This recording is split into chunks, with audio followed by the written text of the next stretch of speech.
عرفہ کے دن کی فضیلت۔ قرآن مجید میں اس دن کی عظمت کا ذکر کیا گیا ہے۔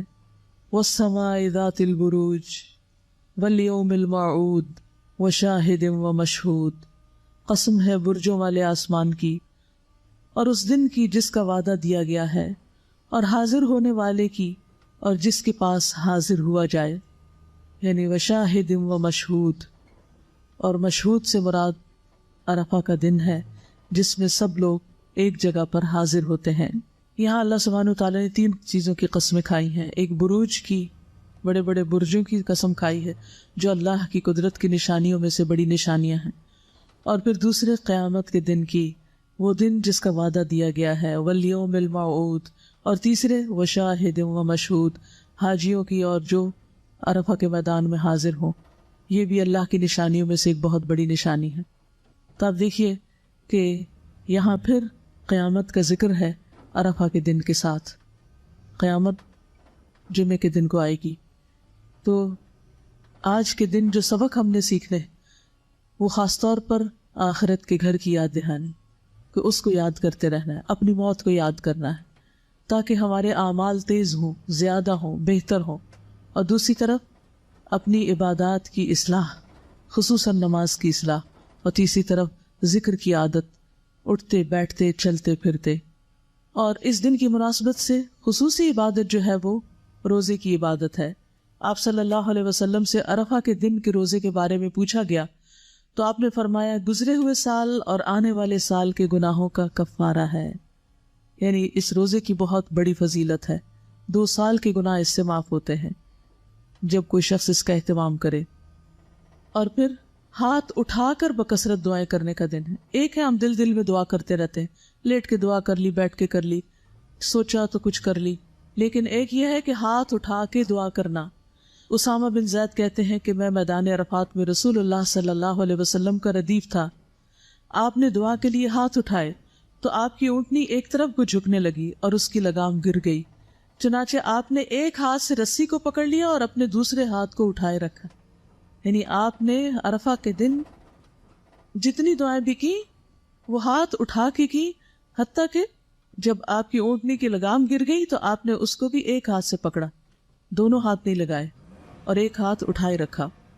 اور پھر یہ ہے کہ دن کی روشنی سے اندھیرا آنے تک اللہ کا ذکر کرنے کا دن ہے، یعنی مسلسل ذکر کرنے کا۔ اگر آپ لوگوں کو آج موقع ملے تو عصر سے مغرب تک خصوصی طور پر بیٹھ کے اللہ کا ذکر کریں اور دعائیں کریں۔ یہ نہ فرض ہے نہ سنت ہے، لیکن تو اگر اللہ تعالیٰ موقع دے، توفیق دے، وقت ملے تو باقی کاموں پر اس کام کو اہمیت دے۔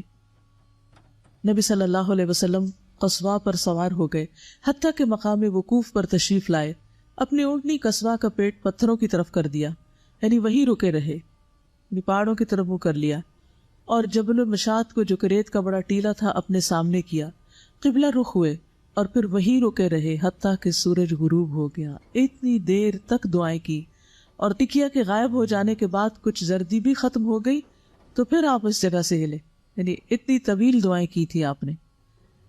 اگر ہم بغیر کتابیں کھولے دعائیں کرنے لگے تو کیا اتنی دعائیں ہیں ہمارے پاس؟ ہماری تو دعاؤں کا کوٹا تھوڑی دیر میں ہی ختم ہو جاتا ہے۔ ہم پھر سوچتے اچھا آپ اور کیا مانگے، اور کیا کہیں۔ تو اس لیے جو کچھ بھی آپ کی طلب ہے، تمنا ہے، زندگی میں جو مسائل ہیں، جو چیزیں آپ چاہتے ہیں، ان سب کو بھی آپ نوٹ ڈاؤن کر سکتے ہیں، اور اس کے ساتھ ساتھ جو قرآنی اور مسنون دعائیں ہیں، یا ایاک نستعین کے آخر میں ہے، یا میری دعا میں دعائیں ہیں، یہ دعا کیجئے میں دعائیں ہیں، ان سب جگہوں سے، اور اس کے علاوہ بھی اگر آپ کو معلوم ہے تو جو مسنون اذکار ہیں وہ آپ کر سکتے ہیں۔ نبی صلی اللہ علیہ وسلم نے فرمایا اللہ عز و جل عرفہ کی شام اہل عرفہ کے ذریعے اپنے فرشتوں کے سامنے فخر فرماتا ہے اور کہتا ہے کہ میرے ان بندوں کو دیکھو جو میرے پاس پراگندہ حال اور غبار آلود ہوئے ہیں۔ وہ بندے تو وہاں چلے گئے اس بڑے میدان میں، لیکن کچھ بندے جو نہیں جا سکے اپنی مجبوریوں کی وجہ سے، کئی رکاوٹوں کی وجہ سے، کئی پابندیوں کی وجہ سے، تو وہ بھی اللہ سبحانہ وتعالیٰ کی طرف متوجہ ہو کر اللہ کی رحمت کو متوجہ کر سکتے ہیں۔ فاذکرونی اذکرکم۔ رسول اللہ صلی اللہ علیہ وسلم نے فرمایا عرفہ کے دن کے سوا کوئی اور دن ایسا نہیں جس میں اللہ کثرت سے بندوں کو آگ سے آزاد نہ کرے، یعنی جس میں اللہ تعالیٰ کثرت سے بندوں کو آگ سے آزاد کرتا ہو۔ وہ سب سے بڑا دن کون سا ہے؟ عرفہ کا دن، اور یہ کہ وہ قریب ہوتا ہے، پھر فرشتوں کے سامنے ان حاجیوں کی وجہ سے فخر کرتا ہے اور فرشتوں سے پوچھتا ہے کہ یہ لوگ کیا چاہتے ہیں. یعنی اس دن میں خاص طور پر اللہ سبحانہ وتعالیٰ بہت قریب ہوتے ہیں. ویسے بھی اللہ تعالیٰ قریب ہوتے ہیں، لیکن وَإِنَّهُ لَيَدْنُو، یعنی یہ احساس دلانے کے لیے کہ میں تم سے بہت قریب ہوں، تو مجھ سے مانگو. جیسے اللہ تعالیٰ نے قرآن مجید میں فرما دیا جب بھی بندہ پکارے اللہ تعالیٰ قریب ہے، پکار سنتا ہے. لیکن اس دن کی خاص بات ہے کہ وہ اور زیادہ قریب ہے. پھر اس دن میں اللہ تعالیٰ کی طرف سے مغفرت کے ساتھ ساتھ کمیوں کو پورا کرنے کی ضمانت کا دن ہے. یہ انس بن مالک بیان کرتے ہیں کہ نبی صلی اللہ علیہ وسلم نے عرفات میں وقوف کیا اور سورج لوٹنے کے قریب تھا، یعنی غروب ہونے کے. پس آپ نے فرمایا اے بلال میرے لیے لوگوں کو خاموش کراؤ. چنانچہ بلال رضی اللہ عنہ نے کھڑے ہو کر کہا رسول اللہ صلی اللہ علیہ وسلم کے لیے خاموش ہو جاؤ. بس لوگ خاموش ہو گئے. آپ نے فرمایا اے لوگوں کے گروہ، ابھی جبرائیل علیہ السلام میرے پاس آئے اور میرے رب کی طرف سے انہوں نے مجھے سلام کہا اور کہا کہ اللہ عز و جل نے عرفات والوں اور مشعر والوں کی مغفرت کر دی، یعنی مزدلفہ والوں کی بخشش کر دی ہے اور ان کی کمیوں کو پورا کرنے کی ذمہ داری لے لی ہے. بس عمر بن خطاب نے کھڑے ہو کر عرض کیا اے اللہ کے رسول، کیا یہ ہمارے لیے خاص ہے؟ آپ نے فرمایا یہ تمہارے لیے بھی ہے اور جو تمہارے بعد آئیں قیامت تک ان کے لیے بھی خاص ہے. اور اگر اس وقت کوئی یہ پوچھ لیتا کہ جو لوگ تڑپنے کے باوجود نہیں پہنچ سکتے کیا ان کا بھی اس میں کوئی حصہ ہے، تو مجھے پوری امید اور یقین ہے کہ نبی صلی اللہ علیہ وسلم ان کے لیے نہ فرماتے. تو اللہ سے اچھا گمان رکھیے اور دور ہوتے ہوئے اس میدان سے دل سے قریب رکھیے اور دعائیں کرتے رہیے. یہ دن اللہ کی رضا اور جنت پانے کا دن ہے. صحیح ترغیب و ترہیب میں آتا ہے اور تمہارا عرفات میں وقوف کرنا تو اللہ عز و جل فرشتوں سے فرماتا ہے اے میرے فرشتوں، میرے یہ بندے کس لیے آئے ہیں؟ وہ کہتے ہیں تیری رضامندی اور جنت طلب کرنے آئے ہیں. پھر اللہ تعالیٰ فرماتا ہے میں اپنے نفس اور مخلوقات کو گواہ بنا کر کہتا ہوں کہ میں نے ان کو بخش دیا اگرچہ ان کے گناہ زمانے کے دنوں کی گنتی کے برابر ہوں. یعنی جب سے دنیا بنی ہے آج تک جتنے بھی دن گزر چکے ہیں اتنے گناہ بھی ہو تعداد میں نمبر میں تو بھی، یا باریک ریت کے ذروں کے برابر ہی کیوں نہ ہو، تو ان کے گناہ معاف کر دوں گا. یعنی جو لوگ حج کے لیے گئے ہوئے ہیں.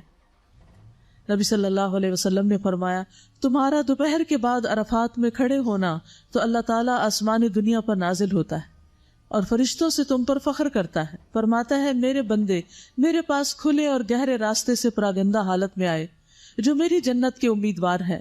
بس اگر تمہارے گناہ ریت کے ذروں یا بارش کے قطروں یا سمندر کی جھاگ برابر بھی ہوں تو میں انہیں بخش دوں گا. میرے بندو لوٹ جاؤ، تم بخشے بخشائے ہو اور ان کی بھی مغفرت ہے جن کی تم نے سفارش کی، یعنی جن کے لیے تم دعائیں کرو گے ان کو بھی بخش دوں گا. تو گویا حاجیوں کی دعائیں قبول ہوتی ہیں، وہ جن کے لیے بخشش کی دعائیں کریں ان کی بھی بخشش ہو جاتی ہے. تو سچے دل سے دعا بھی مانگیں اور نیت کریں کہ اللہ تعالیٰ آئندہ سال ہم سب کو حج پہ لے جائے. پوری دنیا کی دولت انسان قربان کر دے تو یہ جگہ نہیں پا سکتا. یہ جگہ آسانی سے نہیں ملتی. دنیا میں آپ دیکھیے چھوٹی چھوٹی جگہ لینے کے لیے کتنی ایفرٹ کرتے ہیں. ہمیں آگے جگہ مل جائے، ہمیں کرسی اپنی پسند کی مل جائے. خاص طور پر جو لوگ میچز وغیرہ دیکھتے ہیں یا کہیں ڈرامے دیکھ رہے ہوتے ہیں یا اپنی پسند کی کوئی چیزیں، تو اس وقت وہ کتنا زیادہ کانشیس ہوتے ہیں اپنی سیٹنگ کے بارے میں. بعض لوگ ہزاروں روپے خرچ کر کے اچھی جگہ اپنی سیٹ بک کراتے ہیں.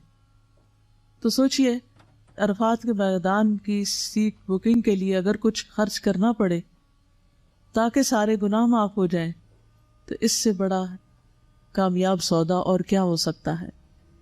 عرفہ کا دن اور جمعہ جب اکٹھا آئے تو ان کی کیا مماثلت ہے. قرآن مجید کی آیت جو ہے وشاہد و مشہود، اس کا ایک معنی یہ بھی کیا گیا ہے کہ شاہد سے مراد جمعہ کا دن ہے اور مشہود سے مراد عرفہ کا دن ہے. اور جمعہ کے دن کو اللہ نے ہمارے لیے ذخیرہ کیا ہے. یہ صحیح الجامع کی روایت ہے کہ شاہد جمعہ کا دن اور مشہود عرفہ کا دن. سورۃ البروج کی آیت وشاہد و مشہود آیت نمبر 3. اس دن جب عرفہ اور جمعہ اکٹھا ہوا تھا تو دین کی تکمیل ہوئی تھی. یعنی عرفہ کا دن اپنی جگہ، جمعہ کا دن اپنی جگہ اہمیت کا حامل، لیکن جب سونے پہ سہاگا ہو جائے اور ایک دن کے ساتھ دوسرا بھی ساتھ شامل ہو جائے، 2 in 1 ہو جائے، اور بھی زیادہ اہمیت ہو جاتی ہے. عمر بن خطاب سے روایت ہے کہ ایک یہودی نے ان سے کہا، اے امیر المؤمنین، تمہاری کتاب میں ایک آیت ہے جسے تم پڑھتے ہو، اگر وہ ہم یہود پر نازل ہوتی تو ہم اس کے نزول کے دن کو عید بنا لیتے۔ آپ نے پوچھا وہ کون سی آیت ہے؟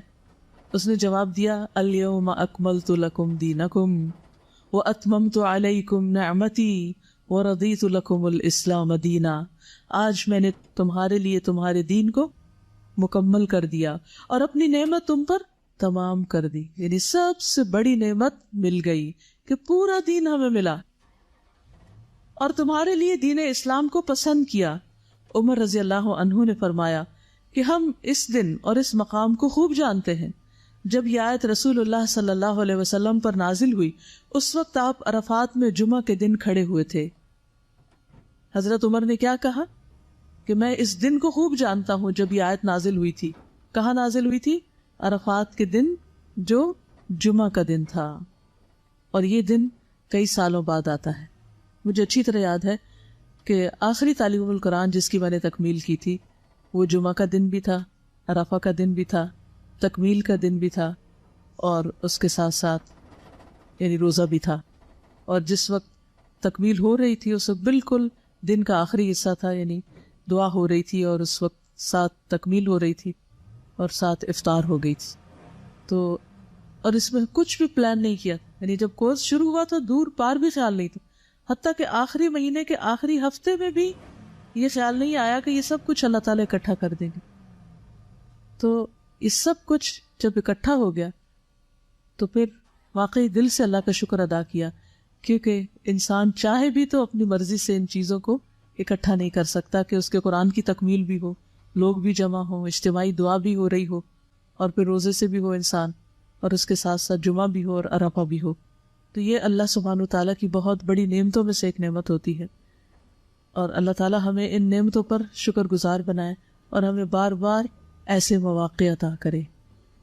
اس کے بعد میں سمجھتی ہوں کہ آج مجھے بہت زیادہ خوشی ہے کہ یہ 2 دن اکٹھے ہوئے اور آپ کے ساتھ میں یہاں اکٹھی ہوں، اور جمعے کے دن میں جمعہ پڑھنے سے تھوڑی دیر پہلے ہم سب اس مجلس میں عرفہ کے دن کی یاد تازہ کر رہے ہیں اور عہد میثاق کو بھی زندہ کر رہے ہیں۔ سچ بتائیے کہ آج کے دن آپ میں سے کس کس کو عہد میثاق یاد آیا تھا کہ آج کے دن ہم نے میثاق کیا؟ ایک شخص۔ عموماً ہم عرفہ کے دن کو میثاق کا دن نہیں سمجھتے، ہمیں یاد نہیں آتا، تو میثاق کے دن ہم نے ایک عہد کیا تھا، تو آج کا دن پھر کیا ہوا؟ عہد کی تجدید کا دن۔ یہ چیزیں یہ آئندہ سالوں کی یاد دہانی کے لیے نوٹ کر کے رکھ لیں، ورنہ پھر ہمارے دل زنگ آلود ہو جاتے ہیں اور یہ چیزیں ہمیں بھول جاتی ہیں، اپنے لیے بھی اور اپنے بچوں کے لیے بھی اور اپنے ساتھیوں کے لیے اور شاگردوں کے لیے اور سب کے لیے، جس تک ہم یہ پیغام پہنچا سکیں۔ جمعہ اور عرفہ دونوں دنوں میں غسل مستحب ہے۔ مجھے امید ہے آپ سب نے غسل کیا ہوگا، اگر کوئی کسی وجہ سے رہ گیا ہے تو جا کر لے۔ ایک شخص نے حضرت علی سے غسل کے بارے میں پوچھا، انہوں نے کہا اگر تم چاہو تو روزانہ غسل کر لو۔ اس نے کہا میں عام غسل کے بارے میں نہیں پوچھ رہا، خاص غسل یعنی جمعے کے دن کے بارے میں پوچھ رہا ہوں، اور عرفہ کے دن اور قربانی کے دن اور عید الفطر کے دن، تو یہ خاص غسل کے بارے میں پوچھ رہے ہیں۔ تو آپ نے فرمایا، نہیں حضرت علی نے فرمایا کہ خاص غسل کون کون سا ہے؟ جمعے کا دن، عرفہ کا دن، قربانی کا دن اور عید الفطر کا دن۔ تو یوم النحر کو بھی انشاءاللہ آپ غسل کریں گے عید کے لیے۔ پھر یہ بھی ہے کہ عرفہ اور جمعہ دونوں دن کی دعا قبول ہوتی۔ جبریل علیہ السلام نے نبی صلی اللہ علیہ وسلم کو بتایا اس جمعہ میں ایک ایسی گھڑی ہے کہ جو بندہ اس میں اپنے رب سے خیر کی دعا مانگے، جس کا وہ مستحق ہو تو وہ اس کو نواز دے گا، یا وہ کسی شر سے پناہ مانگے اور اس شر سے بھی بڑے شر سے اس کو دور کر دیا جائے گا، یعنی جس شر سے اس نے پناہ مانگی ہے اس سے بھی اور اس سے بھی بڑے شر سے اللہ تعالیٰ اس کو بچا لے گا۔ فَوَقَاهُمُ اللَّهُ شَرَّ ذَلِكَ الْيَوْمِ، اللہ ہم سب کو آخرت کے دن کے شر سے بچا لے، اور اس کو آخرت میں ہم یوم المزید کہیں گے۔ یوم المزید کون سا ہے؟ جمعہ کا دن ہے جس دن اللہ سبحانہ وتعالیٰ کا دیدار ہوگا۔ ان دونوں دنوں میں خطبہ ہوتا ہے۔ جابر بن عبداللہ کہتے ہیں میں نے رسول اللہ صلی اللہ علیہ وسلم کو حج کے موقع پر اپنی اونٹنی قصبہ پر سوار ہو کر عرفات کے دن خطبہ دیتے ہوئے دیکھا تھا۔ نبی صلی اللہ علیہ وسلم نے فرمایا جمعہ خطبہ میں حاضر ہوا کرو اور امام کے قریب بیٹھا کرو، آگے پہنچنے کی کوشش کیا کرو۔ اب عرفہ کے دن کی خاص دعا کیا ہے؟ لا الہ الا اللہ وحدہ لا شریک لہ لہ الملک ولہ الحمد وہو علی کل شیء قدیر۔ نبی صلی اللہ علیہ وسلم نے فرمایا بہترین دعا وہ ہے جو عرفات کے دن مانگی جائے۔ دیکھ لیجیے اب اس حدیث کے لفظوں کو دیکھیے، بہترین دعا وہ ہے جو عرفات کے دن مانگی جائے۔ اب یہاں یہ نہیں کہا گیا کہ عرفات والے مانگیں، یا عرفہ کے دن ہم بھی مانگ سکتے ہیں۔ اور بہترین دعا وہ ہے جو میں نے مانگی اور مجھ سے پہلے نبیوں نے مانگی، اور وہ ہے لا الہ الا اللہ وحدہ لا شریک لہ لہ الملک ولہ الحمد وہو علی کل شیء قدیر، کہ اللہ کے سوا کوئی معبود نہیں، وہ اکیلا ہے، اس کا کوئی شریک نہیں، اسی کی بادشاہت ہے اور سب تعریف اسی کے لیے ہے، وہ ہر چیز پر قدرت رکھتا ہے۔ نبی صلی اللہ علیہ وسلم نے فرمایا جو شخص رات کو بیدار ہو کر یہ دعا پڑھے لا الہ الا اللہ وحدہ لا شریک لہ لہ الملک ولہ الحمد وہو علی کل شیء قدیر، الحمد للہ وسبحان اللہ ولا الہ الا اللہ واللہ اکبر ولا حول ولا قوۃ الا باللہ، پھر یہ پڑھے اللہم اغفر لی، یا کوئی اور دعا کرے تو اس کی دعا قبول ہوتی، پھر اگر وہ وضو کرے اور نماز پڑھے تو نماز قبول ہو جاتی۔ اچھا، یہ تہجد کے وقت پڑھنے والی دعا اور عرفہ کے دن پڑھنے والی دعا دونوں میں کیا مناسبت؟ کوئی مناسبت بتائیے۔ عرفہ میں بھی اللہ تعالیٰ آسمان دنیا پر آتے ہیں اور رات کے آخری حصے میں بھی، تو دونوں وقتوں میں لا الہ الا اللہ وحدہ لا شریک لہ لہ الملک ولہ الحمد وہو علی کل شیء قدیر۔ اس میں دعا کون سی؟ اس میں تو اللہ کی تعریف، اللہ کی توحید کا بیان ہے۔ دعا کہاں ہے؟ اسے دعا کہا جا رہا ہے وَهُوَ عَلَى كُلِّ شَيْءٍ قَدِيرٌ، کہ اللہ ہر چیز پہ قادر۔ سوچئے آپ کی زندگی میں کون سا مسئلہ ہے، کیا غم ہے، کیا دکھ ہے، کیا پریشانی ہے، کیا چیز آپ کو بادر کر رہی، سوچئے اس کو، اور پھر پڑھیے لا الہ الا اللہ وحدہ لا شریک لہ لہ الملک ولہ الحمد وہو علی کل شیء قدیر۔ جب کل شیء قدیر کہیں گے تو کیا کہیں گے؟ اللہ میں قادر نہیں ہوں یہ کام کرنے پر، میرے ہاتھ میں نہیں ہے، نہ اپنی جان، نہ اپنا نفس، نہ اپنے خیالات، اور نہ اپنا یہ سست جسم، اور نہ ہی اپنی اولاد، اور نہ ہی لوگ، میں کسی چیز کے مالک نہیں ہوں۔ لہ الملک ولہ الحمد، ہر چیز کا مالک تو ہے، ہر چیز تیرے اختیار میں ہے، ان سب چیزوں کو تو اپنی اطاعت میں قبول کر لے اور ان سب کو اپنی راہ دکھا۔ ہم ہر وقت لوگوں سے توقع رکھتے ہیں، لوگوں کو مسئلے بتاتے ہیں، مجھے یہ پریشانی ہے، مجھے یہ پریشانی۔ ہم نے کتنی بار اللہ کو پریشانی بتائی؟ ہم لوگوں کو فون کرتے ہیں، لوگوں کو میسج بھیجتے ہیں، اپنی پریشانیوں کے دکھ سناتے ہیں، وہ سنتے ہیں یا نہیں سنتے، پڑھتے ہیں یا نہیں پڑھتے، پڑھتے اور جواب دیتے ہیں یا نہیں دیتے، اور پھر بھی انہیں کو سنائے چلے جاتے ہیں۔ تو ایسے تمام اوقات میں ہمیں کیا کرنا چاہیے؟ چھوڑ کے لوگوں کو اللہ کی طرف متوجہ ہونا چاہیے، اور یاد رکھیے جب تک اللہ کی طرف متوجہ نہیں ہوگے مسائل حل نہیں ہو سکتے۔ کئی سال لگ گئے نا، حل نہیں ہوئے، آئندہ بھی نہیں ہوگے جب تک اللہ کو نہیں پکاریں گے۔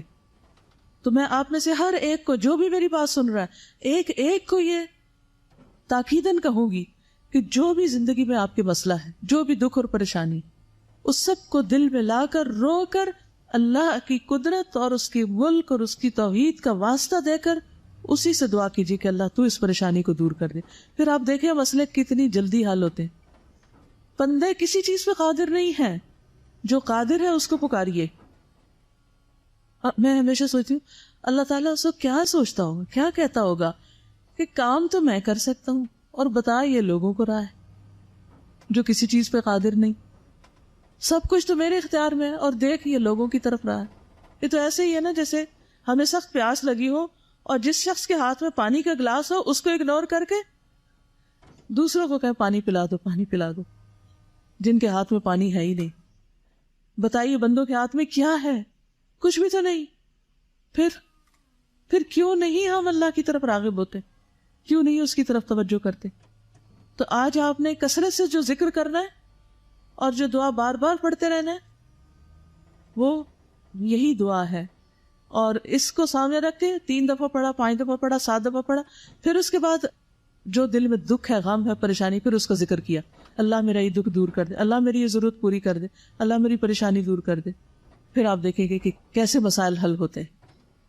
ایک بار پڑھنے سے بھی اگر دعا قبول ہوتی ہے تو بار بار پڑھنے سے کتنی بار قبول ہوگی اور کتنی زیادہ قبول ہوگی. رسول اللہ صلی اللہ علیہ وسلم نے فرمایا جو شخص صبح کے وقت یہ کہہ لے لا الہ الا اللہ وحدہ لا شریک لہ لہ الملک و لہ الحمد وہو علی کل شیء قدیر، تو اسے اولاد اسماعیل میں سے ایک غلام آزاد کرنے کا ثواب ملے گا. گویا صبح صبح صدقہ کر دیا آپ نے اور اس کے لیے 10 نیکیاں لکھی جائیں گی اور اس سے 10 غلطیاں مٹا دی جائیں گی اور اس کے 10 درجات بلند کیے جائیں گے اور شام تک وہ شیطان سے حفاظت میں رہے گا. اور اگر شام کو کہہ لے تو صبح تک اس کے لیے یہی کچھ ہے. تو ویسے تو عادت بنا لینی چاہیے 33 دفعہ سبحان اللہ، 33 دفعہ الحمدللہ، 33 دفعہ اللہ اکبر اور 34ویں بار لا الہ الا اللہ وحدہ لا شریک لہ لہ الملک و لہ الحمد وہو علی کل شیء قدیر. اور جو 10 بار پڑھے اس نے گویا 4 غلام آزاد کیے. پھر اسی طرح جو 10 بار یہ پڑھے جس میں بیدہ الخیر یحیی و یمیت کے الفاظ بھی شامل کر دیے گئے ہیں، تو جو یہ پڑھتا ہے اس کے لیے 10 نیکیاں لکھی جاتی ہیں، 10 گناہ معاف ہوتے ہیں، 10 درجات بلند ہوتے ہیں. یہ کلمات اس کے لیے ہر ناپسندیدہ چیز اور شیطان مردود سے حفاظت کا ذریعہ بن جاتے ہیں. شرک کے علاوہ کوئی گناہ اسے گھیر نہیں سکتا، یعنی ہر گناہ سے چھٹکارا ہو جائے گا اور وہ عمل کے لحاظ سے تمام لوگوں میں سب سے افضل شمار ہوگا. مگر وہ شخص اس سے برتری لے جاتا ہے جو اس سے زیادہ یہ کلمہ کہہ دے. پھر ان کلمات کو پڑھنے سے درجات بلند ہوتے ہیں. 100 بار پڑھنے کا اجر کیا ہے کہ شیطان سے حفاظت رہتی ہے اور کوئی شخص اس سے بہتر عمل نہیں کرتا جو کلمہ 100 بار یہ پڑھ لے کوئی شخص. اگر عام دنوں میں نہیں پڑھے تو اللہ کی رضا کے لیے آج تو کم از کم 100 بار اس کو ضرور پڑھ لیں. پھر اسی طرح مغرب کی نماز کے بعد خاص طور پر حفاظت کے لیے کلمہ بہت مفید ہے. رات سے ڈرتے ہوں، اپنے گناہوں سے ڈرتے ہوں تو یہ کلمہ پڑھیں، جتنے بھی گناہ ہوں گے اللہ تعالیٰ معاف فرما دیں گے. پھر اسی طرح بازار میں داخل ہوتے وقت اس کلمہ کو پڑھنے کے بہت درجات ہیں.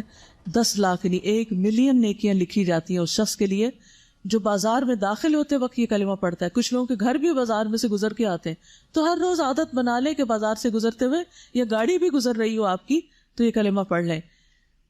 لا الہ الا اللہ وحدہ لا شریک لہ لہ الملک و لہ الحمد یحیی و یمیت وہو حی لا یموت بیدہ الخیر کلہ وہو علی کل شیء قدیر. اور اللہ تعالیٰ اس کے 10 لاکھ درجے بلند کرتا ہے کیونکہ بازار غفلت کی جگہ ہے. جو وہاں پڑھتا ہے اس کے درجے بلند ہو جاتے ہیں. تو اس دعا کو پڑھنے کے لیے کون سے مواقع ہیں؟ صبح و شام، یا 1 بار، 10 بار، 100 بار، 200 بار، جتنا پڑھ سکیں. سوتے وقت 1 بار، رات کو آنکھ کھلنے پر 1 بار، بازار میں داخل ہوتے وقت 1 بار، ہر نماز کے بعد 3 بار، مغرب کی نماز کے بعد 10 بار، دوران سفر 1 بار، صفا مروہ چڑھتے وقت 3 بار، اور عرفہ کے دن انگنت بار. عرفہ کے دن آپ صلی اللہ علیہ وسلم نے لوگوں کو خطبہ بھی دیا تھا اور انہیں مختلف چیزوں کی نصیحت کی تھی، اور خاص نصیحت جو اس دن کی گئی وہ آپ کو بھی کرتی ہوں. ادا بن خالد کہتے ہیں میں نے عرفہ کے دن رسول اللہ صلی اللہ علیہ وسلم کو اپنے اونٹ کی دونوں رکابوں پر کھڑے ہوئے دیکھا اور بلند آواز سے فرما رہے تھے اے لوگو یہ تمہارا کون سا دن ہے؟ لوگوں نے کہا اللہ اور اس کا رسول ہی بہتر جانتے ہیں. آپ نے پوچھا یہ تمہارے مہینوں میں سے کون سا مہینہ ہے؟ لوگوں نے کہا اللہ اور اس کا رسول ہی بہتر جانتے ہیں. آپ نے پوچھا تمہارے شہروں میں سے یہ کون سا شہر ہے؟ لوگوں نے کہا اللہ اور اس کا رسول ہی بہتر جانتے ہیں. آپ نے فرمایا تمہارا آج کا دن حرمت والا دن ہے، تمہارا مہینہ بھی حرمت والا مہینہ ہے، تمہارا یہ شہر بھی حرمت والا شہر ہے. یاد رکھو بے شک تمہارا خون اور مال ایک دوسرے کے لیے اسی طرح حرمت والے ہیں جیسا تمہارے اس دن کی، اس مہینے اور اس شہر میں حرمت ہے، یہاں تک کہ تم اپنے رب تبارک و تعالیٰ سے جا ملو، پھر وہ تم سے تمہارے اعمال کے متعلق سوال کرے گا. پھر نبی صلی اللہ علیہ وسلم نے آسمان کی طرف ہاتھ اٹھا کر کئی بار فرمایا اے اللہ تو ان پہ گواہ رہنا، اے اللہ تو ان پہ گواہ رہنا. آپ نے کئی بار ذکر کیا، میں نہیں جانتا آپ نے کتنی بار یہ بات دہرائی، میں گن نہ سکا کہ اللہ تو ان پر گواہ رہنا. یوم مشہود ہے یہ، جس دن لوگوں کو گواہ بنایا گیا اس بات پر کہ آپ نے پیغام پہنچا دیا. آپ نے اس دن جاہلیت کی رسموں کا خاتمہ کیا اور آپس کے حقوق کے بارے میں بتایا کہ کس کا کس پر کیا حق ہے. اس دن سود کا خاتمہ کیا گیا تھا، عورتوں کو ان کے حقوق دلوائے گئے تھے. آپ نے فرمایا عورتوں کے بارے میں اللہ سے ڈرو اور پھر اسی طرح گمراہی سے بچنے کا حل بتایا تھا کہ میں تم میں 2 چیزیں چھوڑ کے جا رہا ہوں، جو مضبوطی سے پکڑے گا ان کو وہ کبھی گمراہ نہیں ہوگا۔ کون سی 2 چیزیں؟ قرآن اور سنت۔ پھر اسی طرح آپ نے دین کے غلبے کا تذکرہ کیا، یعنی عرفات کے موقع پر۔ پھر امیر کی اطاعت کی تلقین کی۔ آپ نے فرمایا خواہ تم پر کسی کن کٹے حبشی غلام کو بھی مقرر کر دیا جائے جو تمہیں اللہ کی کتاب کے مطابق احکام جاری کرے تو تم اس کی بات سنو اور اطاعت کرو۔ پھر آپ نے اپنے حوض کا بھی ذکر کیا، حوض کوثر کا، اور پھر بدعت سے بچنے کا حکم دیا، کیونکہ جو لوگ بدعت کریں گے وہ حوض کوثر پہ نہیں پہنچ سکیں گے۔ پھر اسی طرح آپ نے ہر سال قربانی کرنے کی تلقین فرمائی، اور پھر آپ نے سب کے لیے دعائے مغفرت کی، اللہم اغفر لنا، اللہم اغفر لنا، اللہم اغفر لنا۔ تو آپ بھی سب کے لیے دعا کیجیے کہ اللہ ہم سب کو بخش دے۔ حارث بن عمر بیان کرتے کہ میں نبی صلی اللہ علیہ وسلم کے پاس آیا، آپ مینا یا عرفات میں تھے، لوگ آپ کے گرد گھوم رہے تھے، یعنی آپ کے قریب تھے، اور آپ کا چہرہ دیکھتے تو کہتے یہ مبارک چہرہ ہے۔ میں نے عرض کیا اللہ کے رسول صلی اللہ علیہ وسلم میرے لیے بخشش کی دعا فرمائیے۔ آپ نے فرمایا اللہم اغفر لنا۔ میں گھوم کر پھر آیا، پھر عرض کی اے اللہ کے رسول میرے لیے بخشش کی دعا کیجیے۔ آپ نے پھر فرمایا اللہم اغفر لنا۔ میں گھوم کر پھر واپس آپ کے پاس حاضر ہوا، عرض کیا یا رسول اللہ میرے لیے بخشش کی دعا کیجیے۔ آپ نے فرمایا اللہم اغفر لنا۔ تو جب بھی کوئی آپ سے کہے کہ میرے لیے بخشش کی دعا کیجیے تو آپ بھی یہی دعا کیجیے۔ تو گویا یہ دن ایک بہت مبارک دن ہے، یہ گھڑیاں بہت مبارک گھڑیاں ہیں، اس لیے ان کی قدر کیجیے اور ان میں اپنے رب کو خوب خوب یاد کیجیے۔ عرفہ کا روزہ، اہل علم کا اس بارے میں اختلاف ہے، یعنی علم والے اس معاملے میں اختلاف کرتے ہیں کہ عرفہ کا روزہ کون سا وہ دن ہوگا جو 2 سال کے گناہوں کی معافی کا ذریعہ بنے گا۔ تو ایک گروہ کی رائے یہ ہے کہ جس دن عرفات کے میدان میں حاجی وقوف کرتے ہیں باقی لوگ بھی اسی دن کی پیروی کریں گے، اور یہ خیال ہے ابن باز کا، اس کے علاوہ بھی کچھ لوگ ان کے ساتھ ہیں۔ دوسرے گروہ کی رائے یہ ہے کہ عرفہ کا دن 9 ذی الحجہ ہے، 9 ذی الحج، خواہ یہ حاجیوں کے عرفہ کے دن کے موافق ہو یا نہ ہو، چاہے اس دن عرفات میں وہ کھڑے ہوں یا نہ ہو۔ آپ جس علاقے، جس ملک اور جس شہر میں رہتے ہیں، ہر ملک کی اپنی رویت ہے، جیسے نمازوں کے اوقات اپنے اپنے ہیں، جیسے سورج نکلنے اور غروب ہونے کے اوقات اپنے ہیں، اسی طرح چاند کو دیکھنے کے بھی اپنے اپنے اوقات ہیں۔ چاند ایک وقت میں ہر جگہ نظر نہیں آتا، اس لیے نبی صلی اللہ علیہ وسلم نے یہ جو فرمایا ہے کہ صوموا لرؤیتہ وافطروا لرؤیتہ، اس کو دیکھ کے روزہ رکھو اور دیکھ کے روزہ رکھنا چھوڑو۔ تو اس اعتبار سے جب چاند کو فالو کرتے ہوئے ذو الحج شروع کیا جائے گا، نہ کہ مکہ کو سامنے رکھتے ہوئے، تو جس دن بھی پھر 9 ذی الحج ہوگی اس دن کا روزہ رکھنا ہوگا۔ اور یہ رائے ہے ابن عثیمین رحمہ اللہ کی، عبداللہ بن جبرین، اور اسی طرح کچھ اور بھی علماء اس میں شامل ہیں۔ اور یہ سب یہ کہتے ہیں کہ کان رسول اللہ صلی اللہ علیہ وسلم یصوم 9 ذی الحجۃ، کہ نبی صلی اللہ علیہ وسلم 9 ذی الحج کو روزہ رکھتے تھے، یعنی انہوں نے اس حدیث کو لیا ہے۔ تو 9 ذی الحج جس ملک میں جہاں کہیں بھی ہوگی ان کے لیے وہی روزے کا دن شمار ہوگا، کیونکہ پھر اس سے اگلا دن ان کا عید کب ہوگا۔ تو ابن عثیمین یہ کہتے ہیں کہ مطلع مختلف ہونے کی بنا پر چاند بھی مختلف ہے۔ مثلا جب مکہ مکرمہ میں چاند دیکھا گیا تو اس کے مطابق یہاں 9 تاریخ ہوگی، کسی دوسرے ملک میں مکہ